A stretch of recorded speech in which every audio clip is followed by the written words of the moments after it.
Hello అండి. నమస్తే. మా ఇంటి డీమార్ట్ స్టోరీ మీ అందరితో షేర్ చేసుకుంటాను. సో, పెళ్ళైన స్టార్టింగ్‌లో అయితే డీమార్ట్‌కి తీసుకొనెళ్లారు నన్ను కూడా.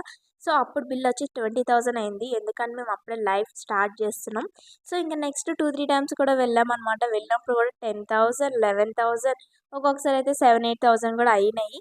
కానీ నాది అంత బిల్ ఎందుకయిందని అనుకుంటున్నారా? ఎందుకంటే మనకి కావాల్సినవి ఎంత కావాలో అంత తీసుకోము కదా! పనికిరానివన్నీ ఎక్కువ తీసుకుంటాం. నేనైతే అంతే డీమార్ట్‌కెళ్తే ఏవి కనిపిస్తే అవన్నీ ఏస్తున్నాననేసి, "ఇక్కడి నుంచి నీకసలు డీమార్ట్‌కైతే తీసుకొని రాననేసి" అని అన్నారు.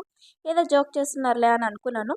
సో, ఇంక అప్పటినుంచయితే ఏదైనా లిస్ట్ ఇస్తుంటే తెచ్చేసేవాళ్ళు. కానీ ఆ లిస్ట్ కూడా ఎక్కువ చెప్తున్నాననేసి డీమార్ట్‌కెళ్తున్నాననేసి, ఇంకా అప్పటినుంచయితే ఆయనకి నచ్చినప్పుడు ఆయనకి ఏవేవి కావాలో అవన్నీ తెచ్చేసుకుంటున్నారనమాట. సో, ఈసారి కూడా అదే జరిగింది. సో, ఆయనకి నచ్చినవన్నీ ఏవేవి లేవో అప్పుడప్పుడు చెప్పినవన్నీ గుర్తుపెట్టుకొని తెచ్చేసారు ఒకేసారి. సో, ఈ హనీ బాక్సెస్ అయితే అంటే ఈ హనీ జార్స్ అయితే నేనైతే చాలా కలెక్ట్ చేద్దాం అనుకుంటున్నాను గానీ, మా బాబయితే 2 ఇరగ్గొట్టేసాడు. నేనైతే కావాలని అయితే ఇవ్వనండి. సో, వాడైతే చైరేసుకొని అలాంటి ప్రయోగాలన్నీ చేస్తూ ఉంటాడనమాట. సో, ఇంకా లాస్ట్‌కి మా ఇంట్లో అయితే ఎక్కువగా కందిపప్పు అయితే ఎక్కువ యూజ్ అవుతుంది. సో, అందుకే ఆ కందిపప్పు అయితే కంపల్సరీగా తెస్తారు ఎప్పుడైనా సరే.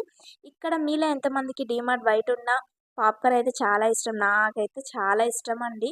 చీజ్ పాప్‌కార్న్ అయితే ఖచ్చితంగా మిస్ అవ్వకుండా అయితే తెస్తామనమాట. మీ ఇంటి డీమార్ట్ స్టోరీ అయితే నాతో షేర్ చేసుకోవడం మాత్రం మర్చిపోకండి. మా ఇంటి డీమార్ట్ స్టోరీ అయితే ఇదనమాట. సో, ఇన్ని ఐటెమ్స్ అయితే తీసుకొనొచ్చారు మా ఆయన.